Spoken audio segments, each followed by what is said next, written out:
very fact of there being a Scottish independence movement was indicative of a larger malaise in British politics, but also global politics. I mean, my theory is that all this stuff that's happening is just one manifestation to the long reaction to the global financial crash that happened in 2008, and which has now disappeared in the memory hole like a magic trick. Never happened. Global economic order nearly collapsed. No, it didn't. Can't mind that, can you? Because what that was essentially was the largest larceny in the history of the human race. The biggest transfer of money from public funds, you and I, our money, into private hands in history, or to save the financial sector. A financial sector which isn't in itself productive to society, let's be frank. They move money around between each other. They didn't manufacture anything. They didn't contribute anything socially. They simply exist as financial predators to try and extract as much money for the population as they possibly can and hoard it for themselves and multiply it through tax savings. That's what capitalism is, right? But it was unsustainable, so the 2008 crash, and then it becomes visible what they're doing. And they hoovered up all that public money, kept on, nobody was jailed, nobody was charged, they carried on about their business, learning only one thing: it doesn't matter how much we mess up, because the public will bail us out. The government, that was the first big, serious test of globalisation between the state and the private sector. And the private sector faced them down and won. And everything that's happened in global politics since then is a reaction to that. Trump, the rise of the far right across Europe, Brexit, austerity, the independence referendum, Jeremy Corbyn, all sorts of things. Go back to that, right? So what was happening in Scotland was our stand against that. The manifestation of that in our context is the British state, which has always been there to extract money from the population. Britain was created for two reasons: to launder money and to wage war. And that's all it's done since the Act of Union, constantly. It was a deal between the Scottish and English merchant class, because the merchant class had lost a lot of money, and the rest of Scotland ended up paying for it, because obviously the Act of Union, that was it. Although it didn't even bail them out, because London then extracted back the money it had given Scotland through customs and excise duty further down the line, so they bribed them with their own money. B, aside there. So the malaise is still the same, exactly the same. The merchant class throughout history ripping the rest of us off, and the British state being there to bail them out, which is what happened. We get the empire, we get essentially what is fashioned the national identity of Britain, which is the empire. And we're seeing all sorts of spasms of that now, not only because the empire has collapsed, but the UK itself is in danger of falling apart. Nobody knows where any of this is going. We're in a massive, massive period of flux and transition, where all sorts of different possible futures are all lined up in front of us. But the centrifugal force of Brexit is so powerful and so strong that it's essentially just ripping up debris in its wake. So for the first time in my lifetime,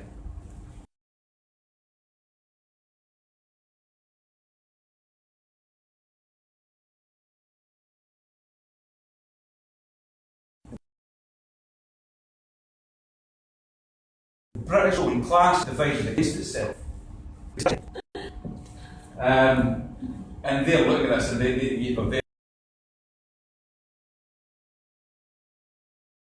now deciding the storm that's coming when Britain goes outside the EU. But you've also got a section of the British ruling class who think of themselves as imperialists in the mode of the empire, who believe in essentially the superiority, which is an ethnic preference, clearly. which is also manifesting itself in things like the Windrush scandal and the immigration bans and the whole immigration scare the right-wing media like to try and keep us in line with. Now this, as much as obviously the road ahead for us is very difficult and unpredictable, we now have an opportunity which we didn't have in 2014. A much bigger opportunity than we had in 2014 for so many reasons. Because first of all, the British ruling class is divided against itself, whereas they were united against us in 2014. There's so much chaos at the heart of the British political system now that they haven't got the resources to properly unite to fight against Scottish independence. Whereas in 2014 they had that luxury. Cameron could basically clear room for it. Can't do that now. The other opportunity we've got, obviously, is we could manage to escape Brexit by remaining in the EU, or escape the worst long-term effects of it by remaining in the EU, and we would have the EU on our side in the negotiations that would take place after independence. Scotland would be in a very, very strong position after independence to negotiate with the rest of the UK. For all sorts of reasons, with put nuclear submarines parked in our waters for a start. We have got oil. We aren't legally responsible for any of the UK's debts, because one of the things that sneaked out and actually was not made enough of in 2014 was that the Exchequer made an announcement essentially to the city that the UK government after Scottish independence would still be legally responsible for the UK's debts, because he had to reassure the markets that suddenly the value of the pound wasn't going to plummet, and all sorts of market fluctuations, because nobody would know who owed the debt.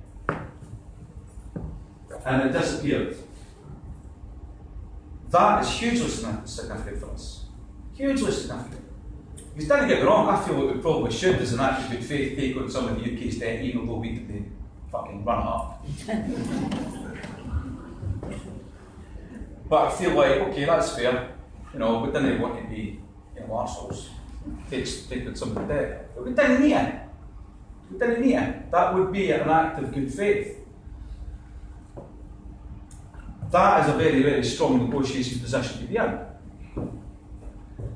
So, apart from all of that, I actually, ahead of this talk, tried to sit down and think about what the arguments from the Unionist point of view against Scottish independence now are and will be in a coming campaign, because we need to drill these into ourselves. What are their attack lines? And they've got some already, and we can get to that. And we need a robust response to these attack lines. But then I started thinking, what arguments can they possibly put forward? Look at the No campaign's case in 2014. It's in tatters. Because they like to say that after the Yes vote and the oil price crashed, well, that's your case gone. If Scotland was independent, look, you said in your white paper, we'd be making this amount of money and we were making this amount of money. It fluctuates up and down. Whoa! And folk went, oh, you're right, I God, dodged a bullet there. But actually, their case is hold below the waterline. You can't present the UK as this bastion of internationalism when the rest of the UK, apart from Scotland and Northern Ireland, has voted for international exclusion. When it's clear that Britain is becoming a mere hostile environment to immigrants and the children of immigrants and the children of the children of immigrants. Yet we were supposed to be the narrow nationalists, even though we voted to stay in the EU and demonstrated their internationalism. That's gone. They can't present the UK as strength and stability anywhere. That's a joke. That is a joke. They can't start even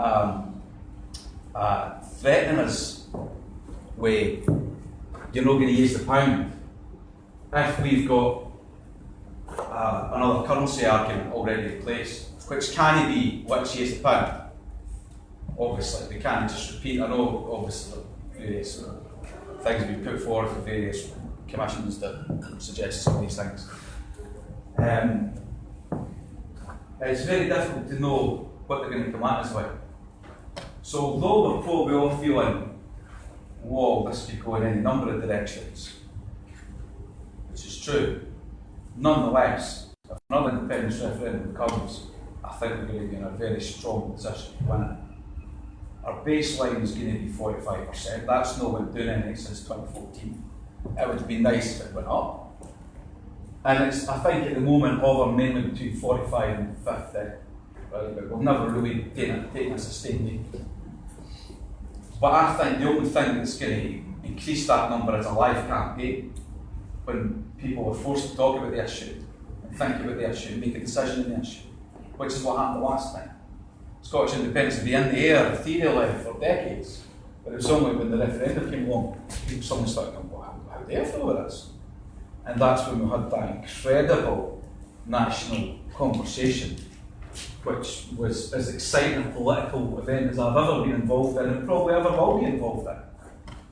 Always felt it, the country waking up, like we'd just come out of trance. Obviously, the unionist experience is something quite different. I always think it's fascinating when you talk to folk who voted yes and folk who voted no, what their different experiences where it was. Because people who voted no did not enjoy the experience of the first referendum. I can't see how, because they won it. You know what I mean? Like, result, we had the conversation, you won it. You know what I mean? Oh. They didn't even want to have the conversation. Still win it, a lot of them, which I think is remarkable, but there we are. And what I'm seeing, like this today, I get invited to do all of these kind of talks. I can't do as many of them as I used to, because I've got 2 wee boys now, and that's my priority. But all over Scotland, this is happening. The yes movement's still there. It's mobilised, it's ready to go, it's organised, and we'll just get that. You know what I mean? Because we have a couple of false starts, and I think everybody's ready to go. It's difficult to know when the time is right for Nicola Sturgeon to call another independence referendum, because I wouldn't do it now. Who knows what Britain's going to look like at the end of the week, never mind the end of the year. We could have a general election. We could have another referendum. Parliament could vote for any number of different options without settling on one of them. We could fall out without a deal. You know, with the Article 52 be extended. I can't see what that's going to help any. You know what I mean? Like, what are they going to do in the next 3 months that they've not done in the last 2 years? When the EU's gone, we're not negotiating anymore. It's done. This is the deal. No, well, you know, no. This is the deal. Right, hang on a second. We just said no. No, this is the deal. I know you said that before, but there's this time, there's that. No. That's what the negotiations have been like for 2 years. Obviously, the Irish problem is at the crux of this. But I think that Irish problem is itself indicative. That's a problem Britain created Northern Ireland. Britain partitioned Ireland. So this is what happens, you know what I mean? These problems didn't go away. And now it's come back and bit them in the arse. So I think it's difficult for a surgeon to know when to press the button. Because on one hand she's got all your going, come on, I'm ready to go, I've got my face painted and everything. Been working out at the gym in case I can strip my tap out. They was never going for thank you. Scottish nationalism. But on the one hand, she can't press the button until we have any kind of idea what this is all going to look like. Because we still done 2 years down the line. I think if there is a general election, the SNP will probably gain for it. I think that's fair to say. I don't think we'll go back to 56 seats or whatever it was. Ever. But nonetheless, I think we'll gain. Which would certainly help their case because it would have momentum. It was sunny for the last general election. But I can't see how another general election is going to make any difference to Brexit, because you've still got two parties running on the same ticket. Oh, we're both in favour of Brexit. You can get Brexit or you can get Diet Brexit. What one do you want? You know what I mean? Can I get cherry cola flavour? No, I've not got that. Brexit and Diet. They fancy flavours to it. What's the Diet one? Oh, it's the Jobs First one. What does that mean? Just taste it. Jobs First Brexit. What does that mean? That's been Labour's position all along. Because Corbyn's caught, he can't alienate the Leave voters in the north of England, but at the same time, a lot of his support is coming from metropolitan young people, university graduates who are all pro-Remain. You know, Labour have got almost two irreconcilable constituencies now. And they can't afford to lose either of them, which is why Corbyn's like that. You know what I mean? At least Sturgeon has said, this is the position, we didn't want Brexit. It's a terrible idea, we're against it. Corbyn's I mean, waiting to see what way it was going to get up.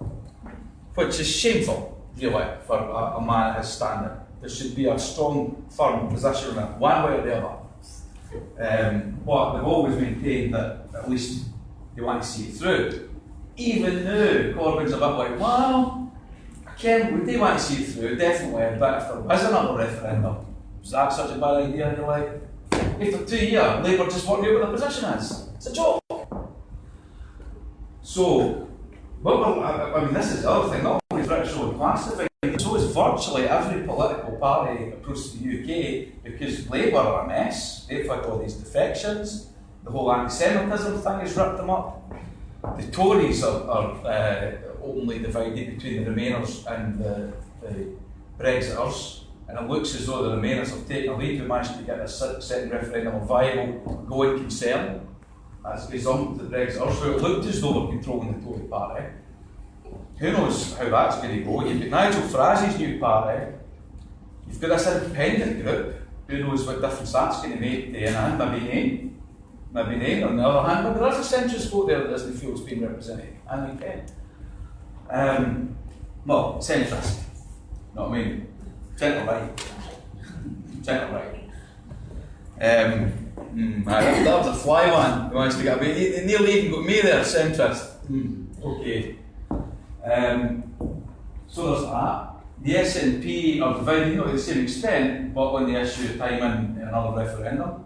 The Growth Commission, I think, is what caused a cat among the pigeons among a lot of Yes supporters, because it was clear the party leadership were in favour of it, but the membership on it, and the activists on it by and large. I'm not in it. That's not the sort of independent Scotland I'm fighting for. I don't think so. But nonetheless, it's out there. The Lib Dems obviously didn't matter. You know what I mean? The whole situation.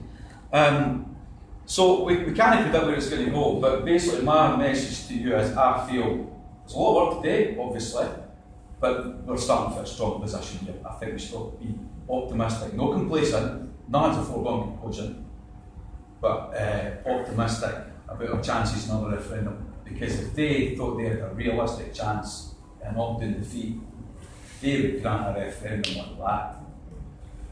But they aren't. And I think that's very telling. What I'm going to do is I'll probably pause at this point and get some questions for you, because I think it's always better to break these things up a wee bit. And get your opinions, even if you disagree with it, say, by all means, it's a discussion.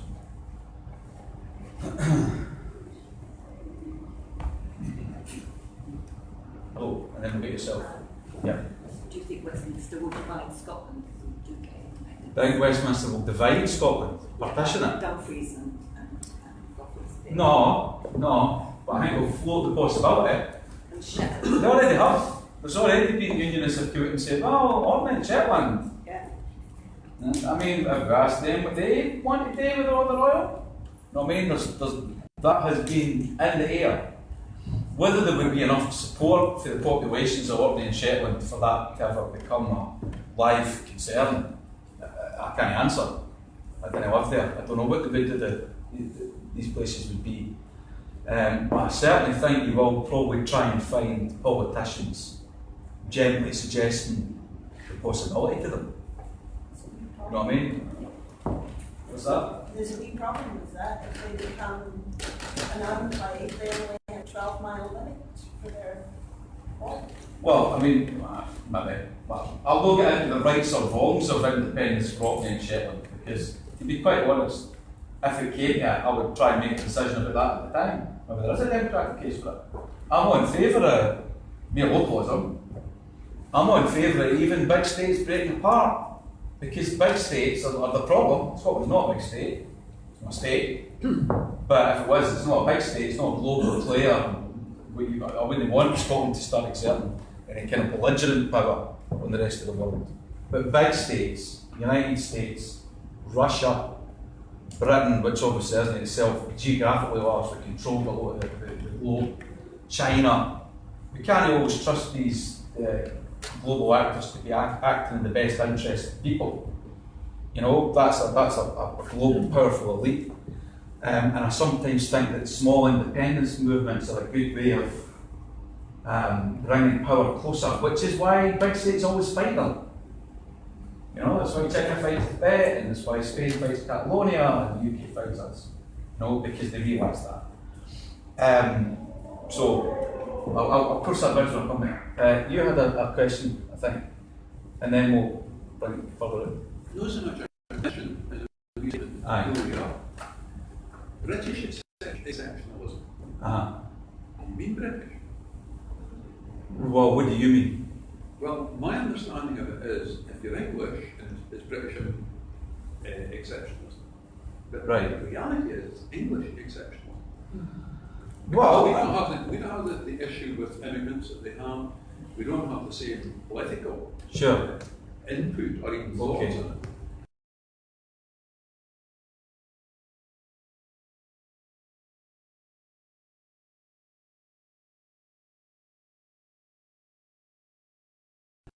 These are the trapped rats cage in because they The world does that, and that's for a reason, because England is the controlling interest in Britain and the UK.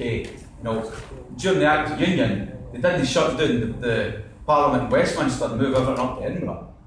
Only one of the parliaments disappeared and was absorbed into the other one, where it could have no effective decision-making power. Right there. That's the reality of things. But obviously, when we talk about England,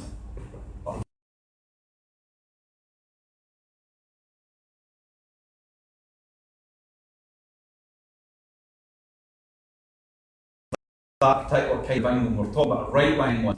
So, in Scotland, I think we have a progressive, inclusive nationalism that is mainly about left-wing values and is mainly about inclusion, and as you say, is immigrant-friendly, relatively. But English nationalism has been claimed by the right, and I think one of the things that's urgent is for English nationalism to try and be claimed by the left. We're a nation, we're England, let's all take care of each other. Make sure that England means something genuinely positive and as a progressive beacon that other countries could follow. The radical tradition in England exists, but it's been crushed by the right. The miners' strike being the most obvious example, the miners' strike being the death knell for the English left. The Scottish left survived, it just didn't have any practical power until the Scottish Parliament came along. Scottish socialists were being elected to a government, not the one in government, but a parliament.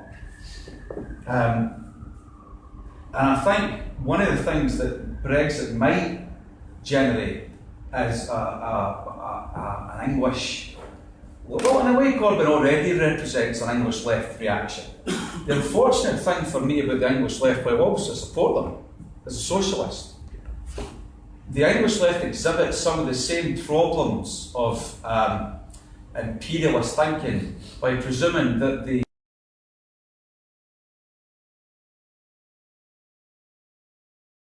that has to be led by the English left, right? And I find that lazy, and I find that arrogant. So it's aye, Scotland, stop agitating for independence. That's irrelevant. We have to face Westminster and defeat the Tories, and then a Labour government gets in, and essentially nothing changes that much.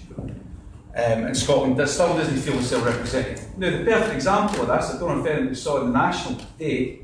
They published the entirety of the Macron report For anybody who doesn't know what the Macron report is, again, it's one of these things that doesn't get talked about and reported enough by mainstream sources.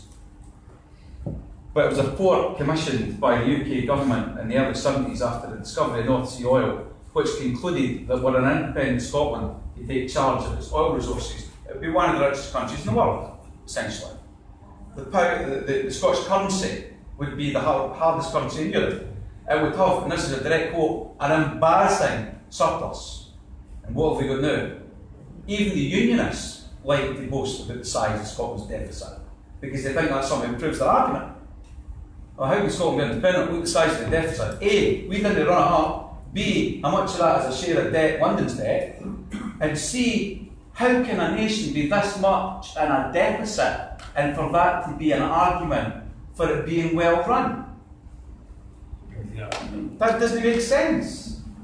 Especially in light of the Macron report, which would have argued that had an independent Scotland nationalised its oil industry, we would have an embarrassing surplus. That's why they didn't really like to talk about the Macron report. But what was interesting, it wasn't just that that report existed. It wasn't even just that that report was buried. But that report was essentially passed between the Tory and the Labour governments, and they both went, we'll not let Scotland see that. Both done. There was no democratic argument coming from the left there saying, well, the people of Scotland should be informed. Tony Benn, left-wing Tony Benn was one of the people in charge of that decision. So I do sometimes find this argument a bit tedious. The other thing we should remember is that British nationalists, essentially, British nationalism and English nationalism are not that different for one of the reasons you pointed out. England is a controlling interest. But British nationalists, many of them are Scottish. So they exist in Scotland. They often have ideas which are further to the right in the Scottish independence movement. The fact of them being British nationalists doesn't make them any more or less Scottish than us. We're all born here, we're all Scottish the same amount. But essentially they think in a different way about issues like immigration, because they see Britain itself as being a sovereign nation that is defending against the controlling interests of Europe. That's the Brexit argument, essentially. So when we talk about England as being a problem, well, we have to remember also that some Scots are a problem. You know what I mean? They are, and essentially the Scots who want to move things further to the right. So as far as I'm concerned, there's as much an issue there as there is with England. Northern Ireland, you could say the same. Yeah. It's just going to derail you. I was going to go back to the point the lady behind made about the possibility of dividing Scotland. There's a flip side. There's another side of the coin, which is dividing England. I lived in the north of England when the 2014 referendum happened. Yeah. And in the north of England, as the date of the Scottish referendum got closer and closer, there was an increasing fear that yes, we're going to win. Right. Because Christ, if they go, we're left with these idiots in Westminster. Yeah. And the north of England is absolutely shafted in that case. And that got as far as being debated in the council hall of Greater Manchester Council, where a motion was put forward that if yes won, could Manchester apply to become part of Scotland? Now, there was a jocular side to that, but there's a very serious issue underlying that, which is that actually dividing England is just as much on the table as dividing Scotland. Sure, it's just that Scotland would have no part in that process. I'm just throwing it into the mix. Sure. That would be a decision that people in England took for themselves. I didn't think it's likely, and I didn't think it's likely because even although people in the north of England might feel that they've been shafted by the black hole of the London financial markets in the south, they still feel English. And they feel as English as English people who live in the south. No, they don't. The real border is between a line joining the Mersey with the Humber. I'm not saying there's no north-south divide. Of course there is. But if you ask both, I would imagine, both people either side of that divide, do you feel English? Most of them would say aye. So I think it's hard to imagine England breaking up.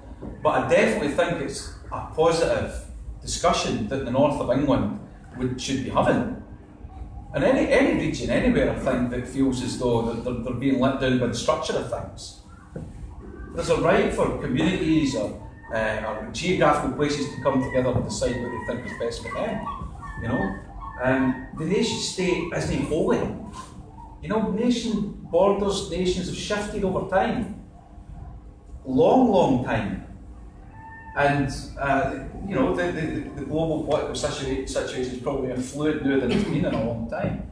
But I think the partition of England is unlikely, but I definitely think the discussion.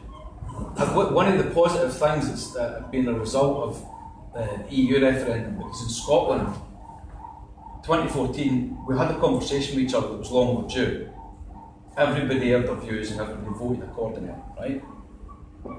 England has been complacent in terms of having a national identity conversation about itself, because England has always confused itself with Britain, and you know, England has to look at itself as England and decide what kind of nation it wants to be, because it is a nation. In the same way that Scotland is. Britain is a union of nations, in theory. In theory. Maybe not in practice, but in theory. And I think Brexit has meant England has suddenly, it felt like during the referendum there was these two Scotlands looking at each other who hadn't a clue what language the other one was talking. And I've talked to people who vote no, and they tell me about their feelings about Scotland and where Scotland is and where it could be and what it's been.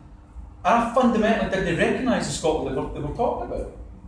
And they didn't recognise the Scotland I was talking about. And their visions for what Scotland could be were fundamentally different. Now, I'm not even saying that's a bad thing. It's a good thing for nations to have political differences. Otherwise you're living in a totalitarian dictatorship. Let's face it, right? But suddenly there was these two Scotlands that saw each other for the first time. And I think in Brexit the same has happened in England. There's these two Englands, Remain and Leave, that have went, who the fuck are you? And I really feel for the Remainers. You know, I mean, I get what you're saying about people in the north of England, but a lot of people in the north of England voted to leave the European Union, you know? Whereas a lot of it I would consider, you know, the middle class are now feeling completely politically disenfranchised because they're passionately against Brexit, but their legs are chained to this, you know, huge machine that's running away from them. They've not got the option of Scottish independence, you know. So the message we should be telling them is, get your ass up here, vote for independence, contribute to the country, and we'll take care of you. That's a viable future for. Why do you think I'm moving? Exactly. Hello. Hi. Not only don't they have the opportunity of independence like Scotland, but Nicola in the last few days spoke about citizens' assemblies.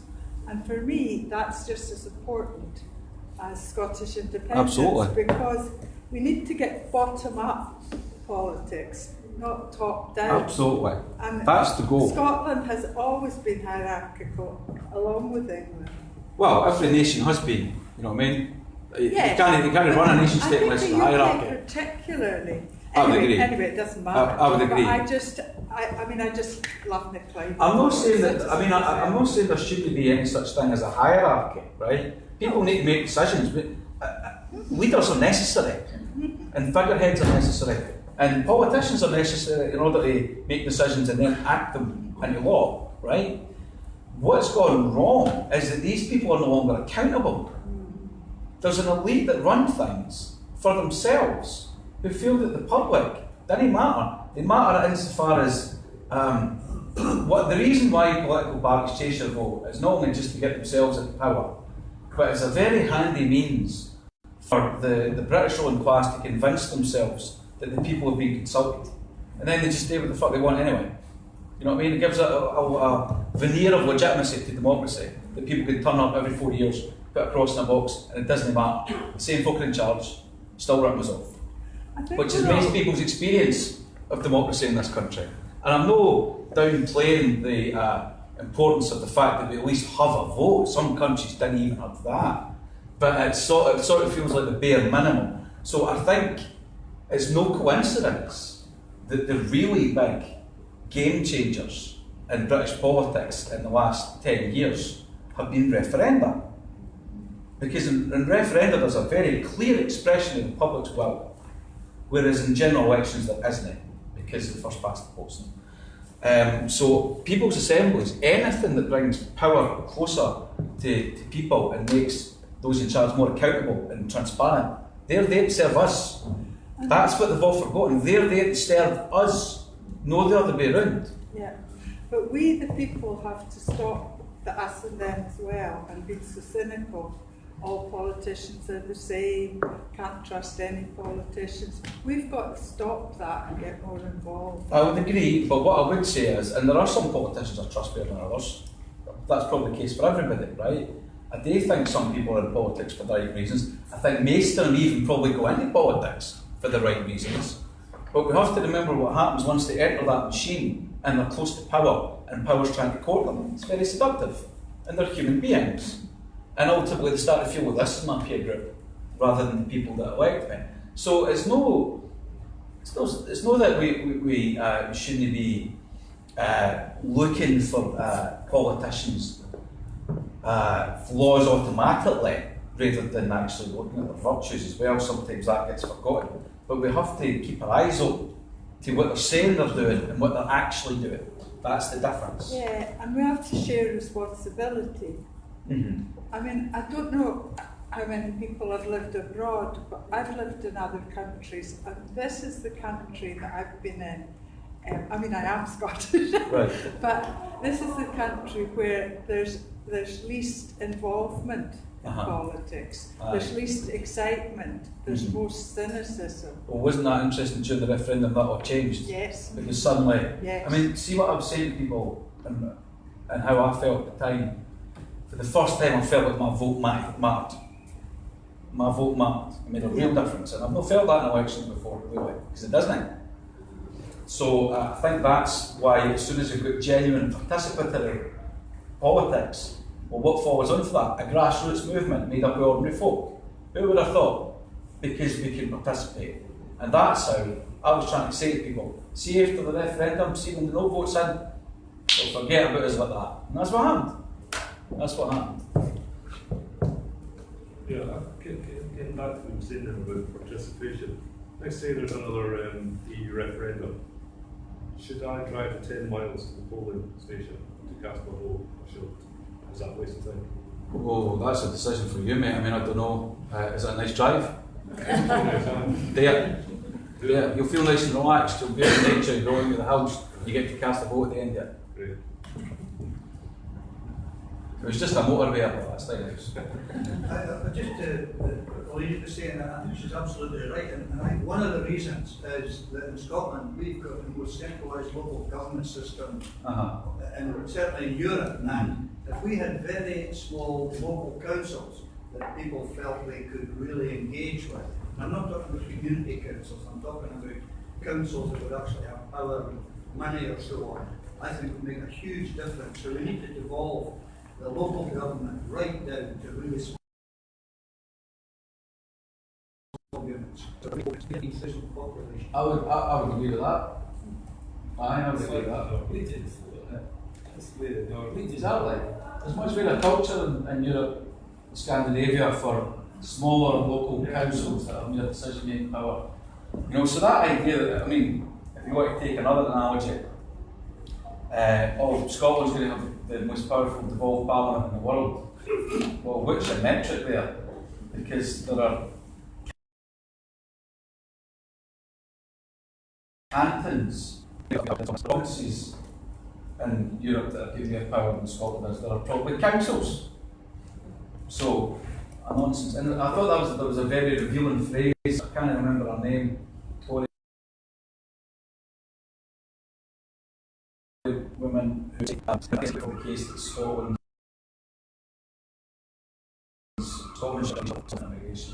needs immigrants, right? Most of England doesn't, obviously, but we're trying from them. and she said, I would no more devolve immigration law to Scotland than I would to Norwich County Council or Lincoln County Council. What are you doing? And I thought, isn't that an interesting, revealing statement that you just made? Because in your head, that's how you think of Scotland. But to come back to the point, I would agree that any bit of local devolution is empowering. Absolutely. Okay, join us at the links at the end. I didn't get a chance to talk about it at this length very often. You can't go and let us in the pub. Even folk that agree with you are like me.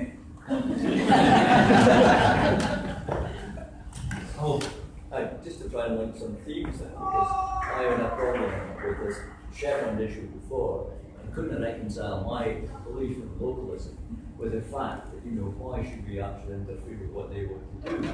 But if we are actually talking about devolving power and linking it to assemblies as well, there's a cracking opportunity in the Highlands here for us to rebalance the country, because instead of always leading and having to suffer about coming from the central belt to west central Scotland, we actually can link with the islands. Of course. And if Shetland gets a devolution to the extent that maybe Faroes gets, that's a real powerhouse in the north. And not forgetting, of course, Orkney with all the renewable energy. So they're really exciting propositions. Well, not only with the North Atlantic be opened up to us, so they're calling into us. They're calling into us because they can see it. They realise the value of Scotland would be to their trade and their business and their political structure. So the north of Scotland would have these opportunities, as well as being connected to the Central Belt. Central Belt and the borders is actually one of the most neglected areas. Dumfries and Galloway, doing that region there, completely neglected because the transport system was smashed by a Tory. But they've got Florida Mindale. They've got David Mindell. Transport system, David Mindell. Tough one. So it's very difficult getting around there. It's huge. People forget how big it is. They also suffer through clearances. So that's only now being talked about now is the southern clearances that happened south of the Central Belt. So if that area can be renewed economically, they can make connections with the North of England. Somebody came up with it, I can't remember if it was Robin McAlpin or somebody came up with it, and I don't know if they meant it as an offhand remark, but I was like, that's interesting. Imagine a Scottish government of an independent Scotland that things are settled, they're making a success of things, they're certainly making more a success of things than we would have been if we stayed in the Union, right? Why wouldn't they give aid or funding to the North of England? Our councils in North England go, no, we don't want that money, we can only accept money for a government that's demonstrated for decades that it doesn't care the first thing about us. No, can't do that, mate. We're giving this money, do we want it? We want to do some trade deals. That's how it would work out. Why not? Why not? Yeah, but the problem we've got with that is that the people who've got the power this now, I'm not saying that they seem to be like that, but the people who have the power don't want to relinquish the power. Well, that's always about the power. If you watch Westminster spent the last 100 years delegating power and then taking it back. You get the Tories will come in, they'll take all the power back to Westminster. The Labour will come back in, they'll delegate a wee bit more to the local councils. And then the Tories come back in and they spend all the money, gather it all back in again. So you're not getting anywhere. And what's to say Scotland's not going to be any different? Well, obviously, I agree. The first task after an independent Scotland is to look at who our rulers are and say, well, what are you all about? Did we just get rid of this in order to get that?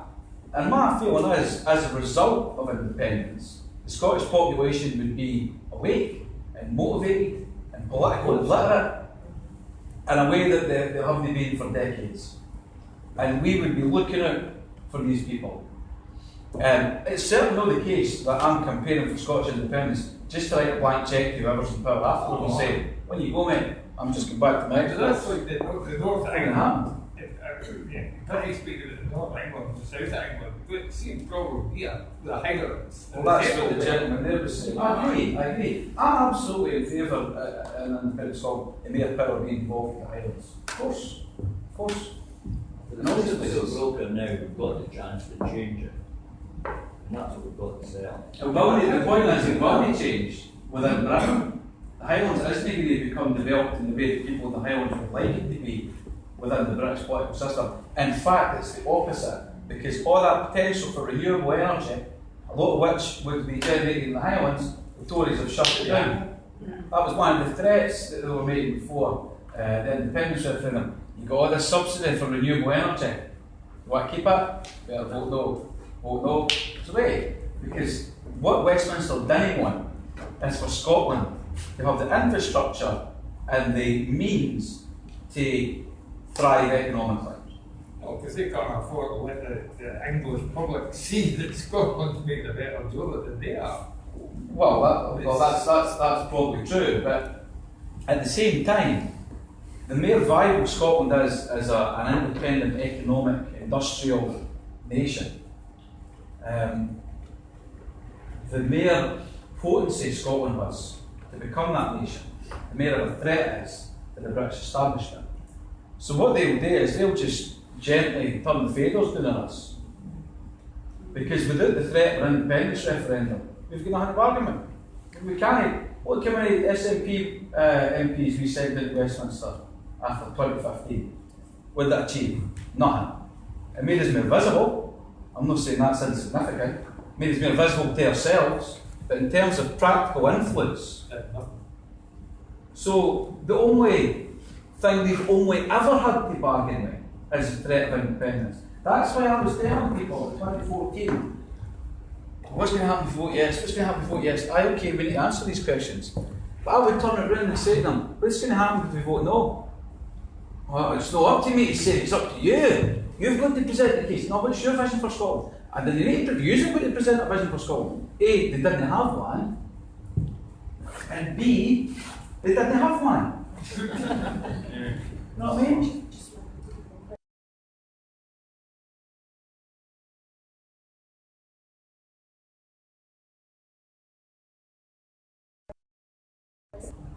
The plan all along, and then give power away. That's not the point of the battle. The point of the battle for them was to win and then take power back. Because what they can say is, we've now got a mandate for the people of Scotland. So whatever they do, we'll shut your parliament down. Well, it can't do that. You're part of Britain, you voted to be part of Britain. It's a decision made by Britain. I didn't think they'll literally shut it down, close the building, kick all the legislators out. I think what will happen is they'll just slowly fade it down, take back what they can over time, it's already happened, make it clear, as the Supreme Court has ruled, that the Westminster Parliament is sovereign and that it can overrule Holyrood any time it likes. That charade has been exposed, but it's also the reality. So I think what they'll do is just until eventually what we are left with is a sort of glorified local council. And Scots start looking and going, why are we paying for this glorified local council? Oh, you're right, we said that all along, didn't we? Right, that's it, shut it down. You know what I mean? That's the end game. They know they can't just close it overnight, but the end game is just to empty it for the inside. And again, the only threat we've got is independence. Because if we get independence, we're out of our control. If we vote no again, lockdown. I keep hearing in Westminster from the SNP that they cannot take Scotland out, against its will. Well, I think they probably will though. So, what did the SNP do? Well, hang on, what are you referring to some sort of legal ruling? Well, Ian Blackford stands up most weeks and says, don't take Scotland out of the EU. Aye, but they can't prevent it. Can't prevent it, so what are the SNP's next steps? An independence referendum. And if That's all we can do. That's all we can do. No. Right, well that's another question. If Westminster continues to say no, which, let's face it, probably will, Yeah. right? Because what they'll say is, you've had one. Yeah. Which is what they're saying, you've had one. Over. Well, material circumstances have changed. Doesn't matter. Once in a generation, Alex haven't said that in the Daily Record. That's legally binding, sorry. They could use any excuse. Wait, the vote was. They could use any excuse they like. But you're not having a referendum. Sure, right. So what I think, the only steps available at that point, if they say we're not going to let you have your referendum, right? I would imagine the Scottish Government will run one anyway, right? And we ignore it. Hang on. They'll run one anyway, the unionists will boycott that, right? So we'll win it. But we'll win it on a low turnout. We might get 8% on 40% turnout, who knows, right? And they'll say, well, that's not enough for a mandate. Sorry. And it's not legally binding. But nonetheless, it shows that the Scottish Government have observed democratic procedures. We were elected by the people of Scotland on the promise that Scotland's taking out the EU against their will, we would hold an independence referendum. We are democratically carrying that out, the mandate we've been given for the Scottish people. We're holding that referendum. Oh, we've won it. You're not recognising the legitimacy of that. Well, we now have to appeal to an international court. You talk at that point where, I don't know, the UK is pretty much friendless on the international stage, we should also remember, right? Scotland isn't at this point. What they could do in practical terms is another matter. We might be able to appeal to international courts beyond the Supreme Court. I mean, we go to the Supreme Court first in the UK, we go there first, but it's pretty easy to imagine what they're going to say, given that they've ruled about Westminster's competency over this. You're then looking at international courts. And I think what would happen, maybe before then, is if they said, right, we didn't recognise the result, Sturgeon, at the next Holyrood elections or the next UK elections, would run on a manifesto if we get a majority of seats, we're declaring independence. Because that's a mandate for our people. Very, very difficult for the UK government to ignore that. But they would. They would. But all of these strengthen the democratic case that we would have in the international community. They're just now ruling about the Chigo silence, isn't it? Yeah. And that's been completely ignored. But these rulings still count in the court of international opinion. I don't know, to be honest with you, I don't know the ultimate end game of that. I don't know what that would be, right? I would just, see, at every point, as long as we stay peaceful, nobody picks up a gun, right? That doesn't work. I mean, that's a nightmare situation. Everybody keeps the heat. Everybody calmly and rationally puts forward the arguments and continues to organise and mobilise for independence, obey democracy at every step. That's what the Catalans are doing. Alright, they've no been victorious, but the struggle's a long one. And the only way they can win is by continuing to put forward their case in a democratic manner, peacefully. It's the only thing that can win. And who knows where that's going to go. But I don't think global opinion is with Spain. But maybe I'm being optimistic in that. I don't know. We spoke to everybody. I don't know, I can't remember what the question was, but we got there. Well, we got there. Next, I mean, it's, as you said yourself earlier, the first time we got over 50 MPs in Westminster, it didn't mean anything. Yeah. This is an argument for independence. It still doesn't mean anything. But these are all arguments that we can put forward as part of your case to the Scottish people as all this is unfolded. If you say to people, look, it doesn't make any difference how Scotland votes. Westminster decides. You know what I mean? That's a reality. Going back 30 years, it was accepted in Margaret Thatcher's time that a majority of SNP MPs would have been independent. How times change. How times change, but it's possible Sturgeon might resort back to that argument. And she had a strong case for saying, well, we wanted a referendum, but you wouldn't engage it, you wouldn't recognise it, and you boycotted it. That's how we wanted to do it. This is the only way we can do it. And that's a bigger threat, because we would win that. A majority of MPs. But on the other hand, of course, we only have to think back to 1979, to see how they can change the rules to suit themselves. That's what happened there. Another thing that people don't know enough about is like the Chrome report. I reckon we need a referendum on a draft constitution. You know, get efficient foods, get rid of nukes, and enshrines the health service as a, you know, untouchable. And what's the polemic with that? To be honest, I'm open to the arguments either way. I don't have a fixed position on the constitution. I'm open to the arguments either way. I'm still to make my mind up in that. I can definitely see the attractions, but there's also something that makes me a wee bit queasy about future governments' hands being bound by previous generations. I don't know. But then you depends what the government want to do. You know what I mean? The Constitution, as we call it, that's the the Constitution. It's whatever they make up of the day. Quite, yeah, that Constitution is malleable. And all leads back to the monarchy anyway. You know what I mean? Can I just say about community councils, they were just sort of a wee bit poo-pooed earlier as not being probably effective or properly funded. That's probably both of those are right. But the Scottish Government, particularly an SNP Scottish Government, has always prided itself on showing good governance, delivering value for money. And a lot of people have told me, well, I do vote SNP, you're only borrowing my vote. I don't necessarily want independence. And I said, well, how can you have one without the other?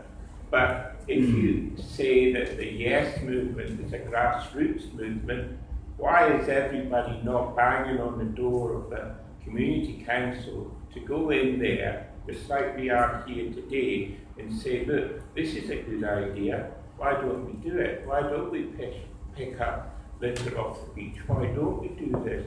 Why do we leave it for somebody in Inverness to organise it? Why don't we do it ourselves here and get on with it and tell everybody, look what we're doing here in Alcohol or Alness, look what we're doing here, we can do this ourselves. Actually, not listening to anybody. To come back to that point, actually, when the Scottish Socialist Party were an electoral presence, and everybody was suddenly astonished that there was these socialists in public office in Scotland. What had happened was, as a result of the poll tax, when obviously the Scottish left mobilised, they were in communities. This is where Tommy Sheridan came from. They were in communities. They were preventing warrant sales. You know, they were agitating for mass non-payment. They were visible in the communities that were being attacked by Thatcher, and they were there for years. So local people trusted them, and didn't just see them as oh, you're out to recruit us, or you're out to try and convince us of socialism. You're helping us, which is the point of socialism, right? So when it came to elections, people in these communities could go, these folk have done us a solid, I trust them. And then when obviously it didn't quite work out for the Scottish Socialist Party, but nonetheless, there was 6 of them at one point, which we could sell. That might have made a big difference in 2014. 6 elected socialists in Parliament, you know what I mean? Anyway, the Scottish Socialist Party being strong, I mean, I've got a good relationship with the Scottish Socialist Party. I like a lot of the folk in there. Always got really well with Colin Fox, and I consider myself socialist. But, you know, I think even Colin would concede that the Scottish Socialist Party aren't what they were in the early part of the 2000s. Let's come back to what the point was. So, yes, activists being visible and present in the community, picking up litter, like you're saying, doing things like that, getting involved in local community buyouts. It's not directly relevant to yes, but you're helping make your community a better place, which is the purpose of independence. So it's a bit like walking it like you talk it. I totally agree with you. You know, but at the same time, the last thing I want to do is, he's only doing enough. We're there, pick litter. I mean, he's doing sitting in here in the arses. Because people are very busy, and you know, nobody's getting paid, and you know, you come here for your work and you're shattered. Folk have only got so much energy for politics. All I would say is it's a very good idea. Can I just give a point? Time, by the way, I didn't want to run over too much because I've got to go and set up a show in Inverness. What time is it now? 25 past 4. 25 to 4. Right, okay. We started at 2:30. So how many? 55 minutes to go. 55 minutes to go. Oh, plenty of time. Plenty of time. Great, cool. Well, believe me, you'll get bored first. I'll just keep talking until they drag me in. Right. Can I just say about yes, community councils? The gentleman said about banging on the door. You don't have to bang on the door. Anyone can go in, and most of them welcome you. Yeah. So it was something I was actually going to suggest earlier we could do about taking more power down to the grassroots is just go to your community council, not wanting to be a councillor, Sure. but just pop in from you. Aye. Yes, Sure. always do it, because I'm a community councillor. And I'm afraid of that million of members of the public coming along and telling us what they want. Definitely. I'm a community councillor. And you're fed up from coming. No, I'm fed up with them, they're coming. Exactly. They're coming. Sorry, They're I'm the a bit public deaf. coming. Exactly. Well, I think one of the reasons for that is Advertised. people feel quite disenfranchised with politics and they feel detached even from local politics because we all live in local places. And you can hear the way sometimes folk talk about even local councillors as though they're all in the make and run it themselves.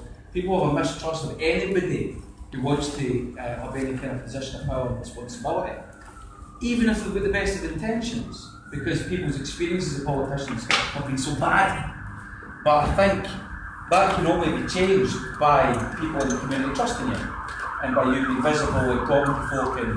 And that's no reason you're doing anything wrong, but it can even be a matter of like what folk in the pub think of your chat. You know what I mean? Something, oh, well, they're involved in that. I don't like that guy, he's a boy in the pub, so I'm not getting involved in that. Sometimes that's what it comes down to, our local level.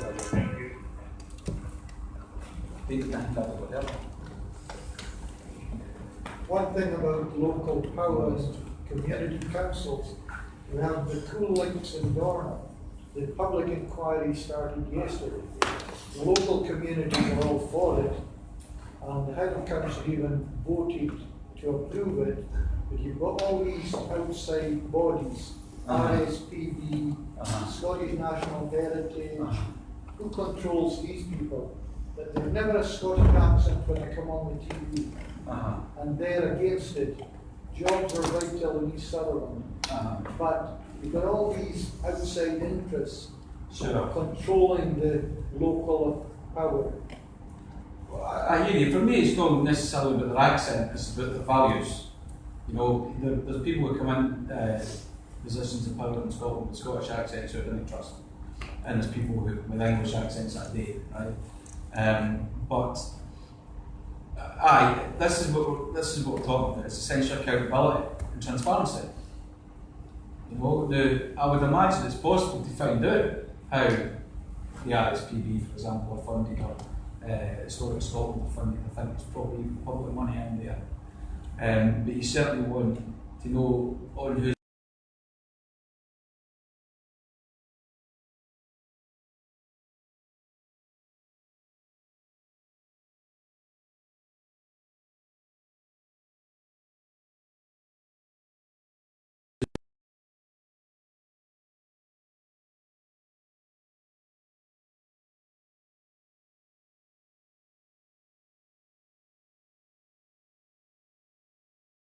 behalf of that. And it's not to say that these organisations, Costa and Beggs and McDonald's and, you know, essentially global capital that have just emptied out our high streets. As soon as a Beggs moved in, that's it. As soon as a Wetherspoons moves in, that's it. You know what I mean? These places are a sign of decay, no sign of anywhere flourishing. So that was a wee side track, but we need to, what the point of the meeting is we need to ask that question about all outside interests who kind of community.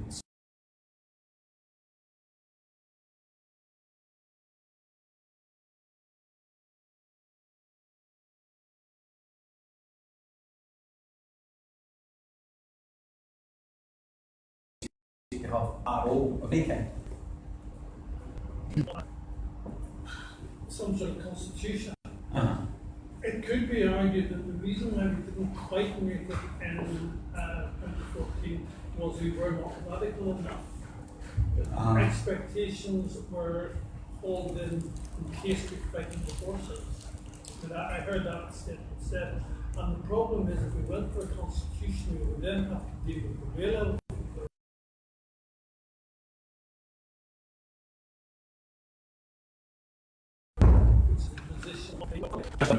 As the royal family, you know, that's an elephant that's ever present in your living room, especially at Christmas. The monarchy has a great deal of power. I know that power is invisible, but the visible face of the monarchy is, you know, and excited about royal babies and what dress Kate is wearing, right? But essentially, we give over our taxes and our land and our power. We don't want that. That's nuts. If they were the mafia, you wouldn't accept it. You know what I mean? Like, but one family rules and controls Britain. Yeah, what I'm saying is, unfortunately, an awful lot of people have not caught on. And if we produced a constitution which said, you know, the kind of states should be elected, this would be a lot of with a certain percentage of the population which might be too radical as opposed to might be too. Well, the way when this issue is, the way I look at it, right? I'm not in favour of the monarchy. I would like Scotland to be a republic, right? But I didn't get to make that decision. If I'm faced with a question in a referendum, should Scotland be an independent country, yes or no, I'll vote yes. If in future there's a referendum,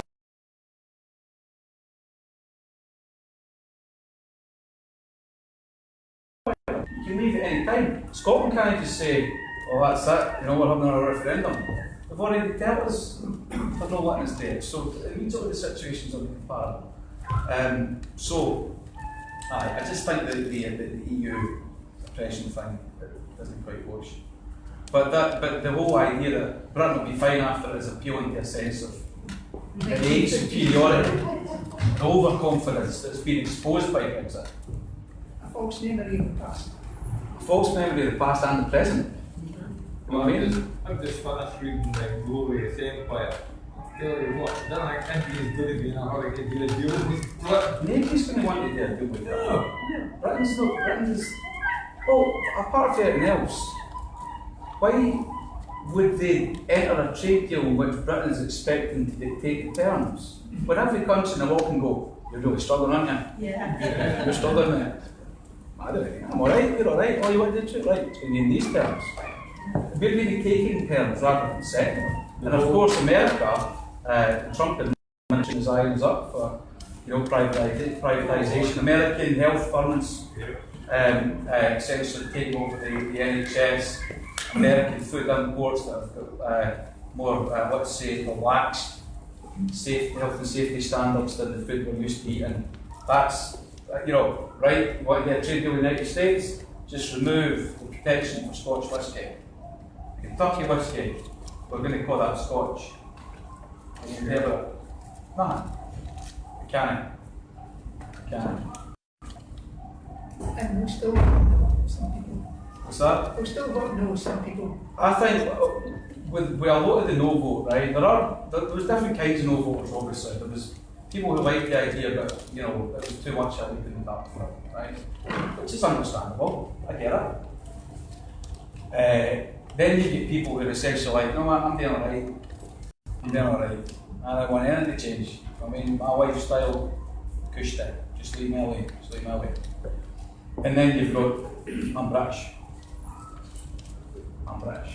You're never going to reach these people. And actually, do you know what? See, when I'm talking to these folk about Scottish independence, I respect them there, right? If they say, I'm British, I'm never voting for it. I didn't feel like that, but they did. And they're up front about it. Go, mate. At least you're being honest. The ones that annoy me a wee bit are the ones that feel like that, but pretend it's about something else. It's about economics. And that's because they didn't want to appear closed-minded. They want to appear open to the debate. but actually nothing you say will ever get through, because actually inside they're like, I'm British.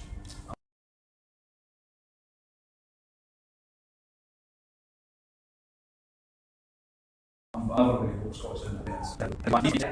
My argument there would be, well, do you know what? You'll still live on the island of Britain, right? You'll still be British in the same way that people are Scandinavian. There's such a thing as a Scandinavian identity. You know, we've still got a shared history and a shared language and a shared culture.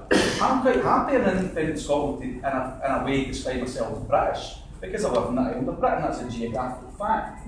It's just that being British means, for a lot of people, Queen, Crown, you know, Westminster, you know, privilege. For some folk, that's an intrinsic part of being British. See, the other part of the Scottish story, Scottish link up, and the Scottish love dead.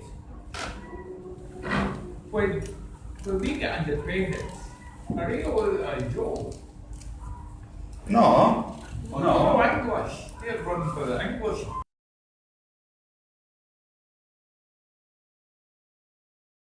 So they can't. Well, obviously there would be an internal discussion, and they would either, I think for quite a while after the result of the referendum, a lot of these parties would be agitated to try and have it undone. Even though they're saying we accept the result, there's still a chance. Yeah. In the same way that Remainers are hoping to get the EU referendum overturned. And that it's possible that they might say we're still against this. We're still going to argue for the union. Well, there's a possibility that this can be. So we're going to, if it's clear after that it can be stopped, they would then have a choice about whether, you know, talk about individual MPs and MSPs, whether or not they still want to be politicians in Scotland. Some of them might, because they still believe in the cause. Would they then agitate to become independent for the party in England? Or would they, some of them coalesce around a new party? Or what's also possible is that, let's take for example Labour, right? Ahead of an independence referendum, it's conceivable that some Labour MPs or MSPs might come out in favour of independence, so as then at the other side of it to be able to still be trusted by people who voted for independence. Because in an independent Scotland, I'm not going to trust any of the politicians that were arguing for the union, because they didn't believe in independence in the first place. Now they're magically convinced because they need to stay in a job. No.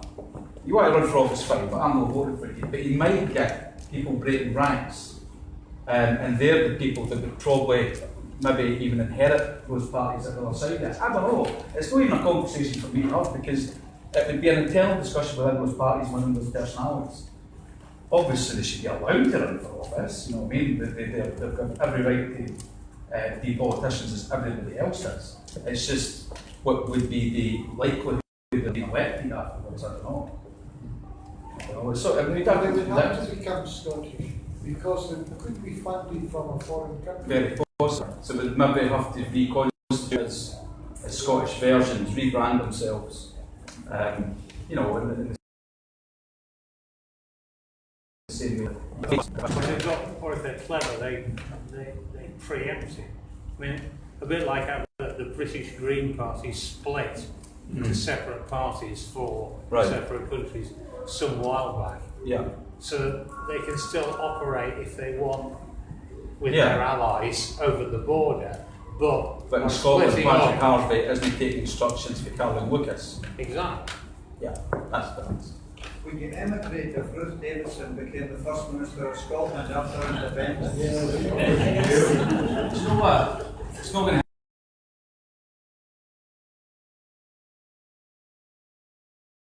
happen. I've got two wee boys. I'd be pretty pessimistic about the country they're going to inherit. It'd be difficult to see a positive future for them. Would I then emigrate? And then I was like, no, Scotland's my country. You know, I understand the culture, I understand the language, I understand the people, I understand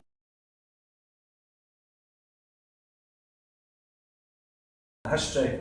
and moving you might find it difficult to communicate with people in the same way you can in your home country. That's one of the things that happens when people move abroad. There's a period of integration, and there's part of me thinking, already I understand this country, maybe that it's worth staying.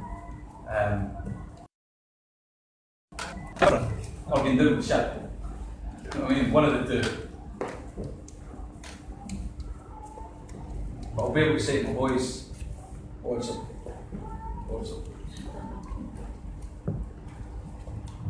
Okay, you join us.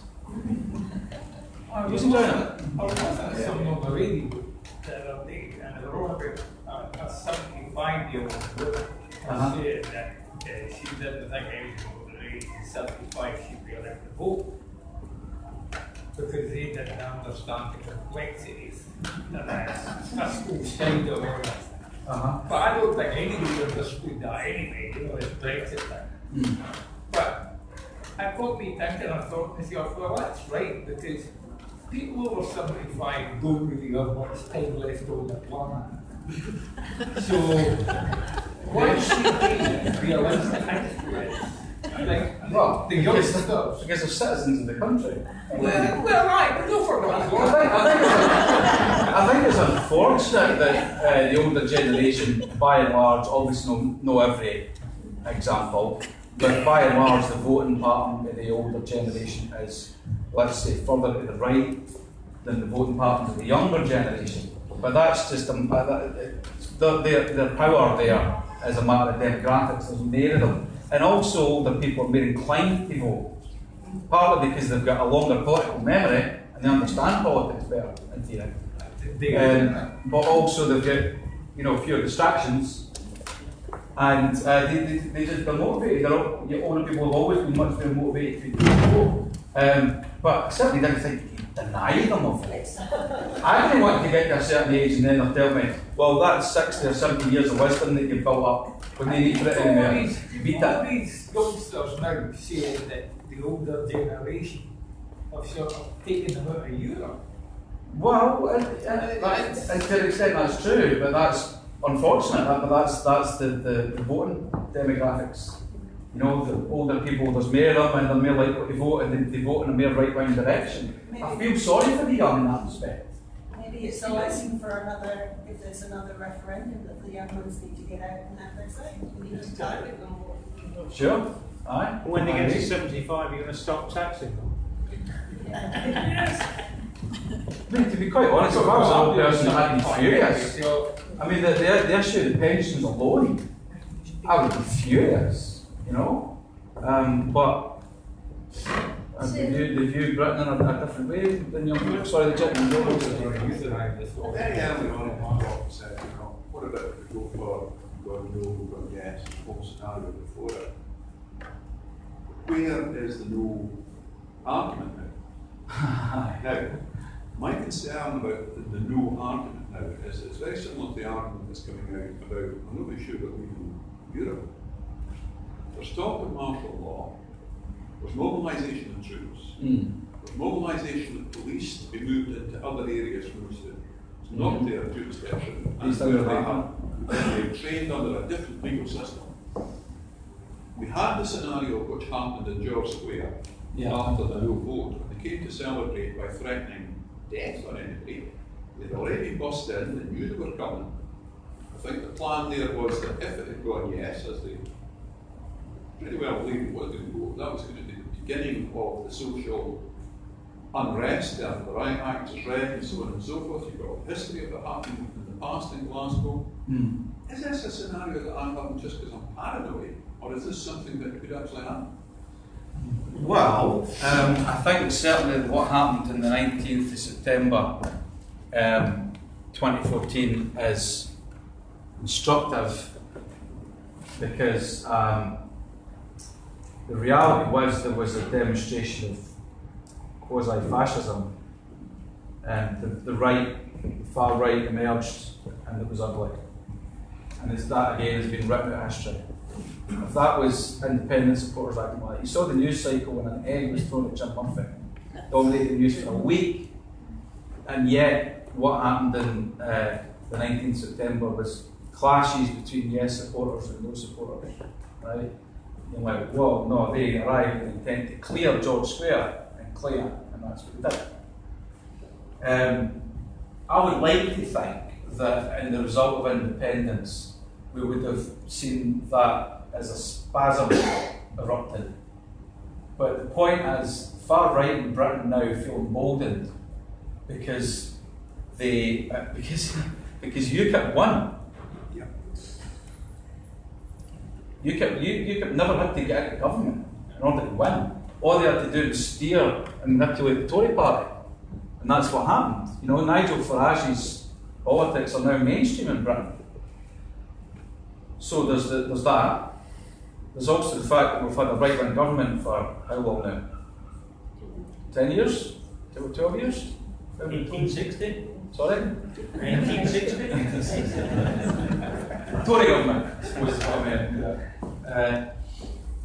and there's the no vote, you know, which was, this is the difference, as keen as they were, especially on the left, to characterise us as fascists, or nothing but nationalists. You know, the actual fascists. I'm not saying everybody who voted no or every campaign for no is a fascist, that's clearly not the case. But the actual fascists were on the no side. But they kept them at arm's length, they didn't acknowledge them. And I think those people were probably wise enough to be quiet during the independence referendum because they realised that they weren't going to be the people that won over the population of Scotland. But as soon as the no vote was in the bag, here we are, right? And that they were given a legitimacy by the vote, and that's obviously a little bit worrying. But I think in an independent Scotland, they would lose a bit of that legitimacy, and they would have to just get on with the business of being Scots and independent Scotland. Sorry, my argument is, I've been in marches, Yeah. right, with the EU, all other run Yeah. right? It's a lot of organisation, it's booking, it's getting on Yeah. buses, it's getting trains, it's Yeah. party getting together and doing it. Doesn't happen overnight. Sure. These guys turned up, tooled up, with flares, etc., etc. You're talking about on the 19th September? Yeah. In George Square? Yes. Right. They came from Northern Ireland, they came from Northern England, they came from Glasgow itself, and they all came in. And it would appear to me that that was a definite stratagem to say, right, we can. Oh, it was definitely coordinated. I've no way of knowing the demographics of the people that were there, but it was definitely coordinated. You're right. So it was coordinated by whom and why. And when you've got this level of coordination that's going on at the present time, you've already closed down Scotland, you've already said we're going to send Scottish police into Northern Ireland, that we're closing down all leave for all police and for the army, and you're calling up reserves and so on and so forth. We look very much as if we're reaching a scenario where, okay, we get Brexit, disturbance, troops in the street, etc., etc. And by the way, see a referendum? No. Well, I definitely think it's the case that Brexit was only ever going to empower the right. I think that was a left-wing fantasy that leaving the EU would somehow empower British socialists. Hasn't happened. Hasn't happened. In fact, Corbyn has had to move himself further to the right as a result of Brexit. So saying things like, you know, immigrant workers depress wages for local people. It's a UKIP argument. It's a UKIP argument. And he's had to put that forth in order to try and gain credibility with UKIP voters who voted leave. You know, so they've pulled everything much further to the right. So it definitely feels to me that after Brexit has settled down, well, first of all, we can talk about settled down, right? But then they will put the country in lockdown politically, and Britishness will get, you know, thrown at us. Already is, you know, Union Jack. You know, everyone will get rebranded with Union Jack, right? That's what's going to happen. But I also think that some of what you're talking about, where the British state is mobilising, is because they fear unrest within England. Because as a result of Brexit, especially a no-deal Brexit, we could be looking at food shortages, we could be looking at medicine shortages, we could be looking at a collapsing economy, we could be looking at massive employment. And they fear a revolution. That's what they fear. If suddenly people have not got food, a lot of people have suddenly not got food, or even access to food, that's social unrest. That's a given, and they can see it. They can see it coming. So that's obviously why they're mobilising in the way that it's partly to do in Northern Ireland. It's part, to do with that. They obviously fear that trouble's erupting there again, which it might. But it's also to do with the fact that there's going to be an inevitable reaction from below if Brexit is a disaster that a lot of people favour it. Man, that's depressing. Can we see them? No, I can't. Oh, did you have your hand up? All right, so I think I did. So where's the next John McLean or Tommy Sheridan coming from? I don't know, but I've got two ways, mate. It's not going to be me. I'm off to my knees in nappies. This is a rare day of for me. I mean, that's actually the reality of the situation. Is I can't be involved in politics the way that I'd like to, because I've got two tiny children, and I know a lot of people did, maybe some people here did. But I was around to the Yes campaign between 2012 and 2014. Any Yes group, anywhere asked me to go, I went. And I'm still trying to do as many of these as I can. I just can't do as many of these. And so it's really nice to be able to do this one today. But where's these people going to come from? I think we also have to be careful with, how can I put this? People that put themselves forward for leadership roles or assume them, which is not to say everybody who does is somehow suspicious, just that we should be suspicious of the ones that do. You've got to be. People have risen to power on the back of popular uprisings throughout history and most other principles. So one of the things I definitely didn't want to be in the current period, or even in the next referendum, as a face. Because I had to have a conversation with myself at the end. I was quite visible during the 2014 referendum. Too visible. You have to have a conversation with yourself about what you're in it for. Do you like attention, or do you Obviously, I can stand by the politics, but I think you also have to prove to yourself that actually it's not about that and disappear for a while or permanently. And I think with any political movement, with people that rise to the top, and often for the right reasons, and they suddenly become a spokesperson.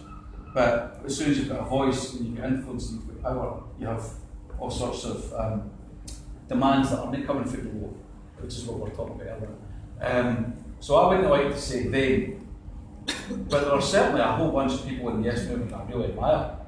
I'm not saying didn't trust anybody on a stage, but because there are loads of people in the Yes movement who I think are genuine and committed and have resisted temptations of power. Sorry, it was. And so one of the things that's, we didn't need to get into this obviously, but one of the things that's interesting, I try and see when it comes to like inter-yes fighting, I didn't get involved, right? Maybe that's a luxury, but I saw right from the start, I'm not picking anybody's side. I want to be able to move freely about the Yes movement, talk to everybody, because the way I see it is we're all on the same side. There's people who say things that disagree with, sometimes profoundly, but I figured somebody's going to get torn out there for that. Is that now? And they did. Is that not why the left always fails? Aye. Like the socialists. Aye, we're turning each other, And sometimes that happens over strong political principles, and it's inevitable and necessary. And sometimes that happens because of egos and power and fighting and territory. And that's stuff I can't be arsed with.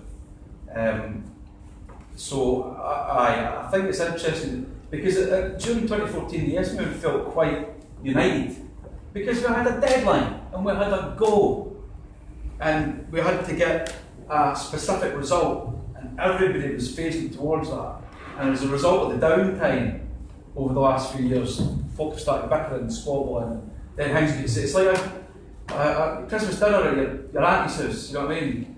Something gets said, I can't you fucking believe they said that, and then doesn't get forgotten about and it comes up every Christmas. I mean, it's just like that. But that's the same with any political movement anywhere. You only have to look at some of the divisions within feminism right now. Some of the divisions within the Tories. There's always going to be factions and ideological differences. Hello. The divisions are not all bad news. because it produced a whole shelf load of ideas. Exactly. And Exactly. So that's been beneficial. The ideas haven't stopped tumbling out. They're still tumbling out in here, by the way. But the problem is a lot of people feel threatened by criticism, take it personally and internalise it, Yeah. rather than going, you know, I've seen that, but it's not all bad news. It's not, oh, I agree, It I hones agree. it hones people's ideas. Exactly, it strengthens your argument if nothing else. Try asking a question about a Scottish currency and you'll find out different. Aye. But I feel that when it comes to the next referendum, focus again, you know, because we'll need it. We'll get this chance. What time are we going now? Anyway, presume. Got 5 minutes. 5 minutes to go. Yep. If, by the way, you want to buy any more books, you're very welcome. And that's the second novel. I'll know you know myself, but that's amazing. And also, I'm doing a show tonight in Inverness. That's why I'm here. Morning Monologues. My one-woman show. I did it at Eden Court a few months ago. And it's on at the University of the Highlands and Islands College campus tonight at 6:30. So if anyone wants to see that, you'll like it. And then I'm going out afterwards. So I'll need advice about where to go in Inverness. And you'll really like that. That's no more a shoes you're wearing. That's no more a shoe, no. No, Moira would have plenty to say about the shoes. You could do a trailer I'll tell you that. just now. What's that? You give us a taster of the show just now. I could. I'm not in costume, obviously. I could do that. Do you want me to do that? Want to hear the first few minutes of Moira Monologues? Yeah. Right? Okay, we'll get that. I can give a fuck if your man's a bouncer. Your dog will not get near my dog again. I came all day. What came all day yet? I'll grab his balls and I'll squeeze him like that and see then, look, he's shot out for a fucking pepperami. Okay, what she says to me, Babs? You want to hear what this cheeky cow actually says to me? I'm sick and tired of you carrying on, Moirabelle. I'm for the council and you, Moirabelle. And she's jabbing you on bony finger like that, Babs. Jab, jab, fucking jab. I'm like, oh. Didn't you point your finger at me, bitch? The council, jab, jab, jab. Put that finger down there, I swear to God then. You'll be wearing it through your fucking nose. I can she'll know phone the council. I can she'll know, because she cares what she'd get. If she really think just cause a man's a nightclub bouncer, that means her dog can do what the fuck it likes to my dog, Babs. Is that what she thinks? What year I've had to pop her since this pair moved in? My street day hen. So then guess what comes out? Bofface! Comes up behind her like this, Babs. Pushes her out the road. Right, Moira, what's going on here? What's going on here? I'll tell you. See your dog, petrol or whatever you call it. Diesel. Diesel. Babs, what's all that arsehole caused their dog Diesel? This cunt acted out the bouncer roll right down to a fucking tee. Shaved, he'd sovereigns a lot. I have farted harder than he can fight him. Well, Darren Diesel, for your information, has been bullying my dog. Bullying your dog? Is that what this is all about, Moira? Even by your standards, that's insane. Oh, is it? Oh, is it? Well, how come whenever Maggie Pepe is going by to your front door, Diesel's out back in his Rottweiler fucking need that? Today, right, let's step out the gear then, today's business, because he's scared to walk the streets because of your dog. And Diesel only comes through my gate, into my house, and chases Maggie Pepe up my stair. Up my fucking stair! Had to grab Pepe, look us in the bathroom, while Diesel came up, stowed in and out of the rooms, probably laid in the doobie, had a snooze, went downstairs, poured yourself out and watched fucking Cash in the Attic. And my sweetheart was trembling. So what are you going to do about that? What exactly you want me to do about that? I'll tell you. I want your dog round there apologising.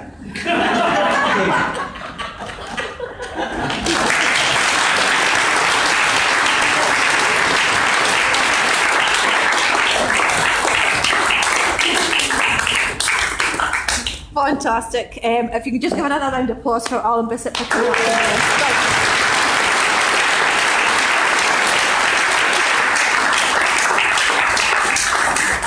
We're going to go round and do some raffles. Okay, it's just a few raffles here.